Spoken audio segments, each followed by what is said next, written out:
There have been many fascinating features which have graced the Wallasey waterfront.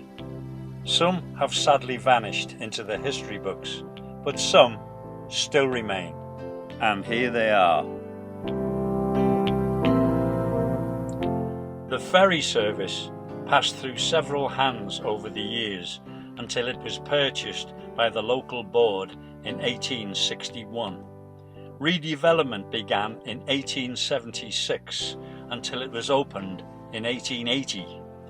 In the 1920s and 1930s it was rebuilt and included a floating roadway which was removed in the 1960s. The old landing stage was removed in 2000 and replaced by the present one.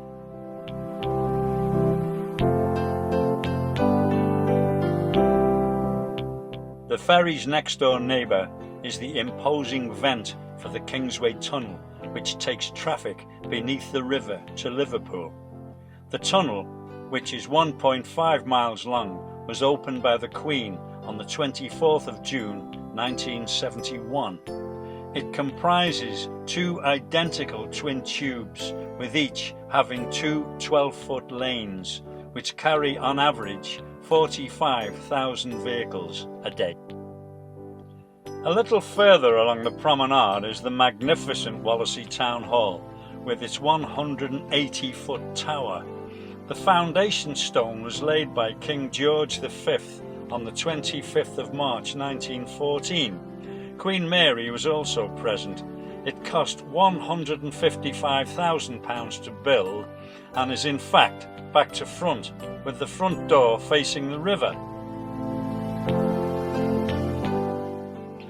On the promenade close to New Brighton is another local wonder, Vale Park. Opened on the 20th of May 1899, it originally consisted of two estates known as Woodlands and Liscard Vale before being merged into the present park.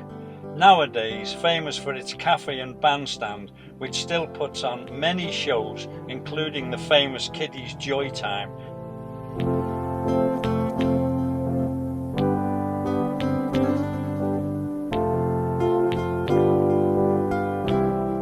In recent years, there has been the inclusion of the Fairy Glen with its creations made from driftwood.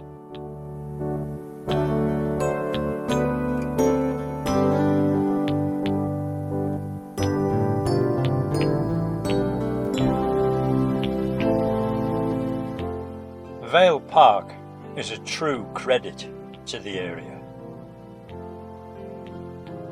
Close by is St. Peter and St. Paul's Church, whose green dome has graced the New Brighton skyline since the 1930s. At the top of Atherton Street, it was opened in 1935. In the mid-20th century, sailors would see the dome from the Mersey estuary, and they knew they were close to Merseyside. It became known as the Dome of Home.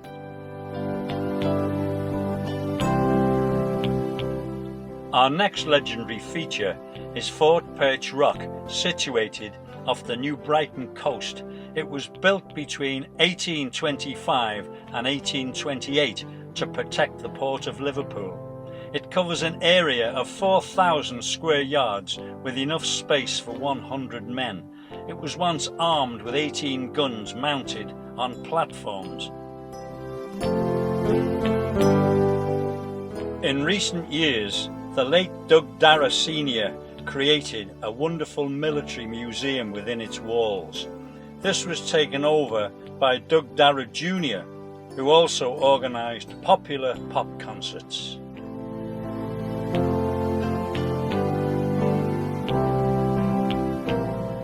A little further out on the shore stands the magnificent Perch Rock Lighthouse.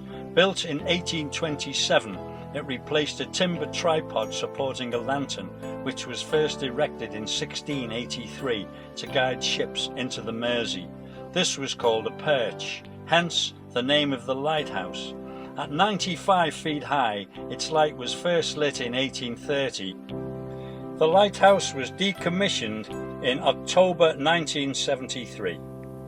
These are my 7 wonders of this little corner of the world.